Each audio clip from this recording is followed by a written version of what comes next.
고백합시다. 심판과 구원은 동전의 양면. 네, 심판과 구원은 동전의 양면이다. 무슨 말입니까? 떼어놓으려야 떼어놓을 수가 없다. 서로 밀접한 관계가 있다라고 우리가 생각할 수가 있습니다. 하나님은 모든 사람이 구원받기를 원하십니다.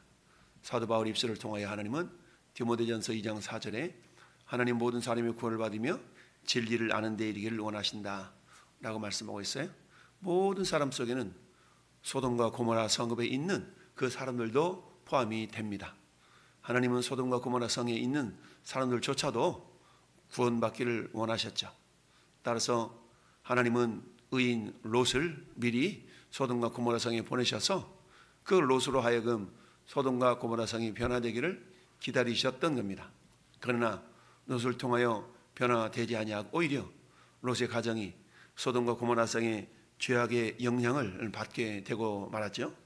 이처럼 하나님은 전의 여러분들을 통하여서 세상이 변화되기를 원하십니다. 너희는 세상의 빛이라, 너는 세상의 소금이라. 우리 하나님, 우리가 세상 속에서 선한 영향력을 끼쳐서 세상이 변화되어지기를 기대하고 계시지만 그러나 세상은 녹록하지가 않죠. 그만큼 사단의 세력은 죄악의 여러 가지 요소들을 통하여 우리 믿는 자들조차도 맛을 잃어버린 소금처럼 살아가도록 유혹하고 미혹하고 있습니다. 이는 세상에 있는 모든 것들이 안목의 정욕과 육신의 정욕과 이생의 자랑이라 라고 말씀하고 있죠.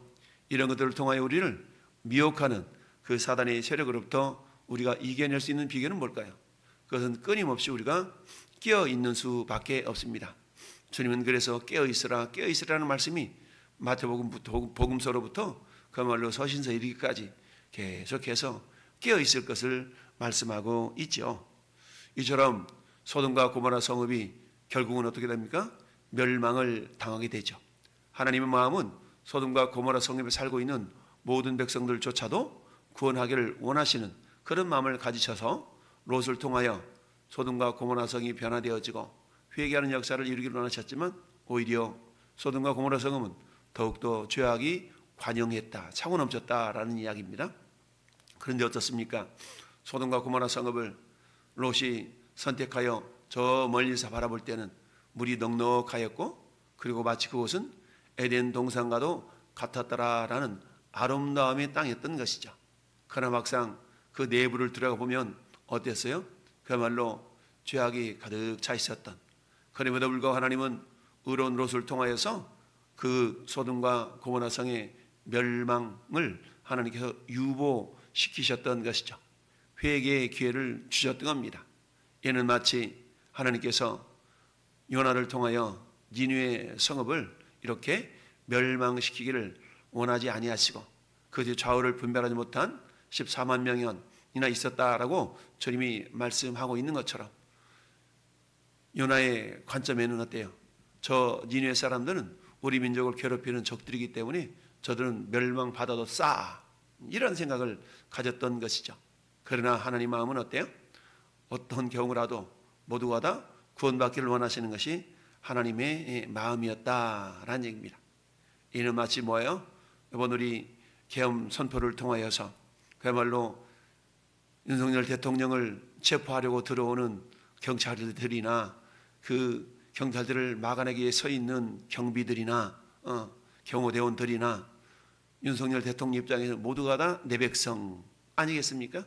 그러니까 차라리 내가가 잡히리라, 이런 심정처럼 우리 하나님의 마음도 똑같죠. 그 누구도 멸망받기를 원하시는 것이 하나님 아버지 마음이 아니라 그 누구도 다 구원받기를 원하시는 것이 하나님의 마음이었던 겁니다. 이처럼 하나님은 그래서 롯을 보냈지만 그러나 결국 죄악이 가득 차서 하나님의 때, 여러분 우리가 하나님의 때라는 게 있지 않습니까? 하나님은 오래 기다리시지만 영원히 기다리시지는 않는다. 하나님의 심판의 때가 있다라는 것을 우리는 알아야 됩니다. 따라서 오늘 23절에 롯이 소알에 들어갈 때에 해가 돋았더라. 밤새도록 도망쳐서 소돔과 고모라 성을 벗어났습니다. 그러자마자 여호와께서 하늘 곧 여호와께로부터 유황과 불을 소돔과 고모라에 비같이 내렸다라고 말씀합니다. 그 성들과 온 들과 성에 거주하는 모든 백성과 땅에 난 것을 다 엎어 멸하였더라. 멸하셨더라. 여러분, 하나님은 이스라엘 백성들을 구원해내시기 위하여서 저 이집트 땅에 모세와 아론을 보내셨죠. 그때 아론과 모세를 보냈던 하나님은 저 애굽 왕 바로가 회개하고 순수하게 보내주지 않을 걸 아셨음에도 불구하고 계속적으로 기회를 주시죠. 그래서 10가지 재앙을 내리면서까지도 하나님은 기다려 주셨지만 완악한 바로의 마음은 이를 거절하게 되면서 마지막 그의 장자, 짐승의 첫 새끼로부터 사람의 장자이리까지 모든 첨난 것을 다 멸한 이후에야 이스라엘 백성들을 돌려보내게 되죠. 근데 어때요? 돌려보내고 나서 이내 또 마음이 굳어져 가지고 이스라엘 백성들을 추격하지 않습니까? 근데 하나님은 어때요?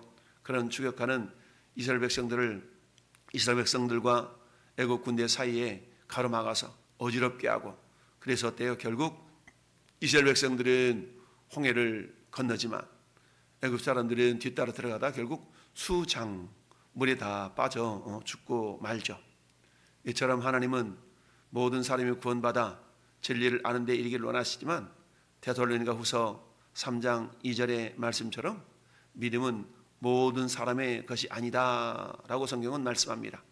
하나님은 모든 사람이 구원받기를 원하지만 그러나 그 하나님의 사랑의 손짓에, 사랑의 손길에 반응을 보이는 사람은 모든 사람이 아니다라는 얘기죠.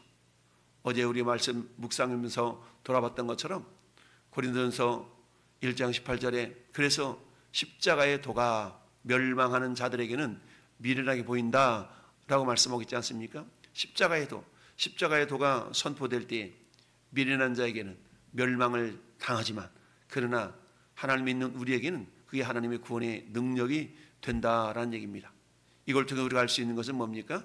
하나님의 심판이라는 것은 또 다른 구원의 또 다른 표현일 수가 있다라는 얘기죠. 누군가가 심판받았다면 그 누군가는 구원을 받았다라는 얘기죠. 이처럼 하나님의 심판과 구원에는 양면성이 있다는 겁니다. 여러분, 마지막 시대가 되면 우리 예수께서 말씀하신 것처럼 이 때가 마치 노아의 때요, 마치 롯의 때와 같다라고 주님이 말씀하셨습니다. 노아의 때에 된 것과 같이 인자의 때도 그러하리라. 노아가 방주에 들어가던 날까지 사람들이 먹고 마시고 장가들고 시집가더니 홍수가 나서 그들을 다 멸망시켰으며 또 롯의 때와 같으리니 사람들이 먹고 마시고 사고 팔고 심고 집을 짓더니 롯이 소돔에서 나가던 날에 하늘로부터 불과 유황이 비오듯 하여 그들을 멸망시켰느니라. 인자가 나타나는 때도 이러하리라. 여러분, 이러한 심판의 모습은 마지막 대심판의 징조 예표 아니겠습니까?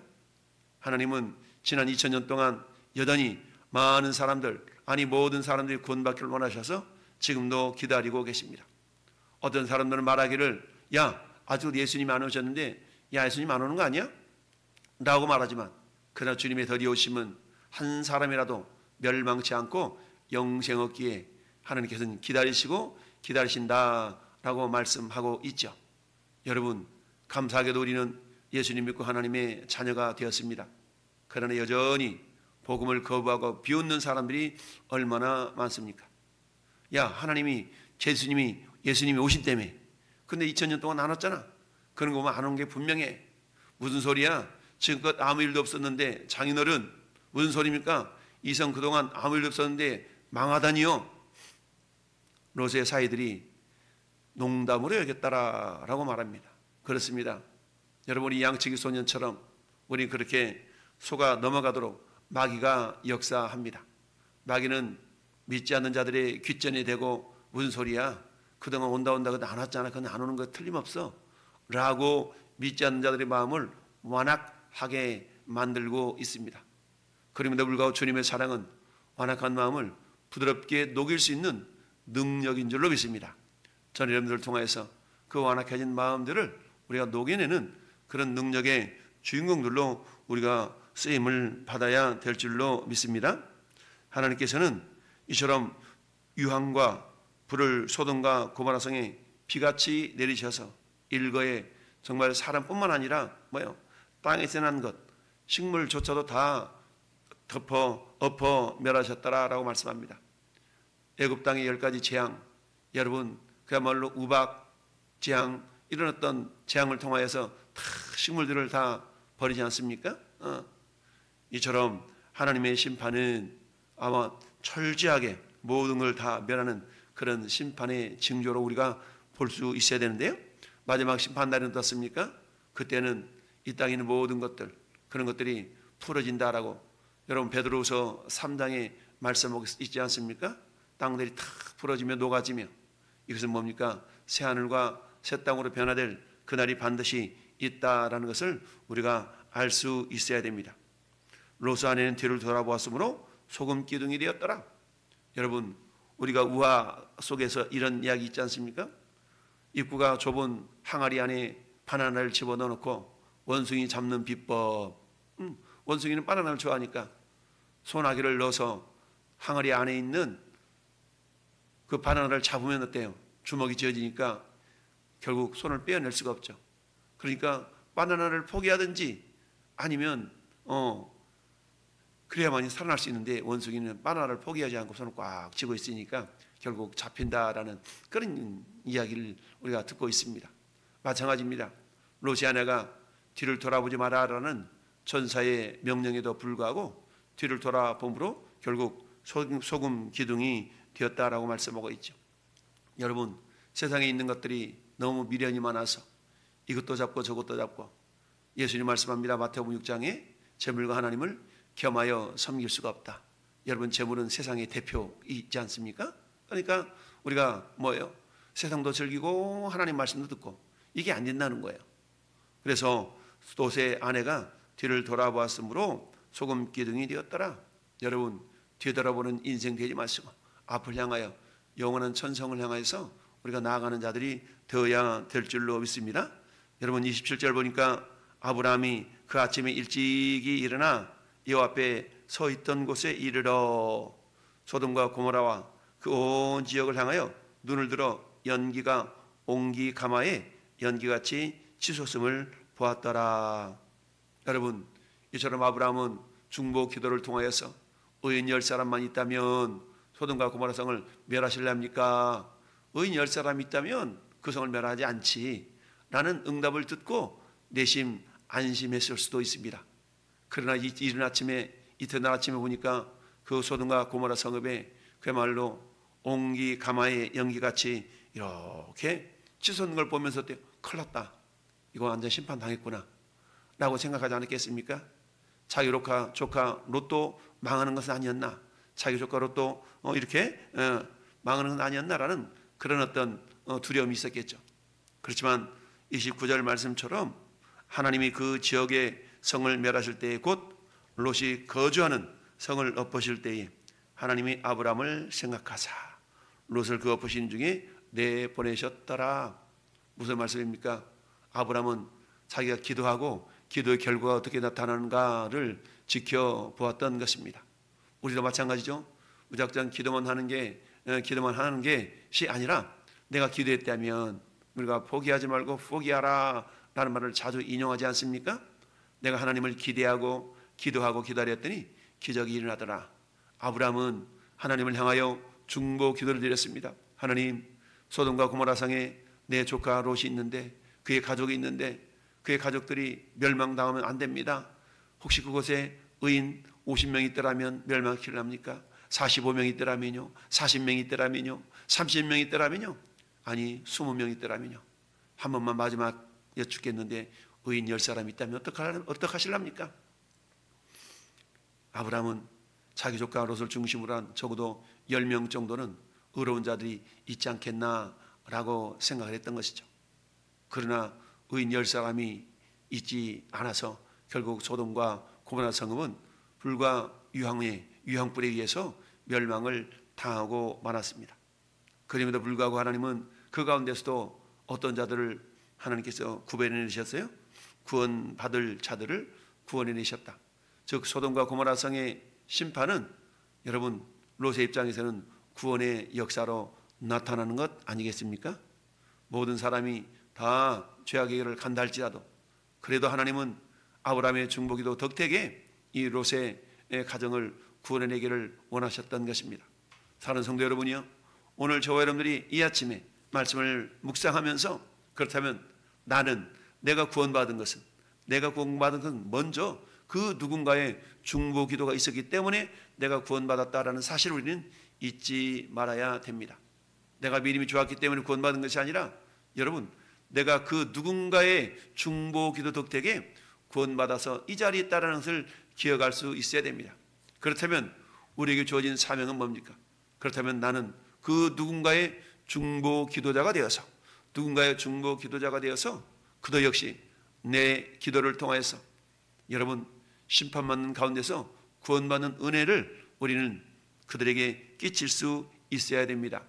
아브라함이 자기 족가롯을 품고 기도했던 것처럼 족가롯이 저 사망의 길로 붙잡혀 갔을 때도 목숨을 내어놓고 달려가서 다 되찾아왔던 것처럼 과연 그러면 우리는 누구를 품고 그렇게 기도하고 있을까? 나에게는 아브라함이 품었던 그 롯과 같은 사람이 과연 나에게는 있나를 우리가 돌아볼 수 있어야 됩니다. 이는 뭡니까? 우리는 복음의 빚진 자다라는 의식을 가지고 있어야 됩니다. 그 빚을 갚아야 될 대상이 누구인가요?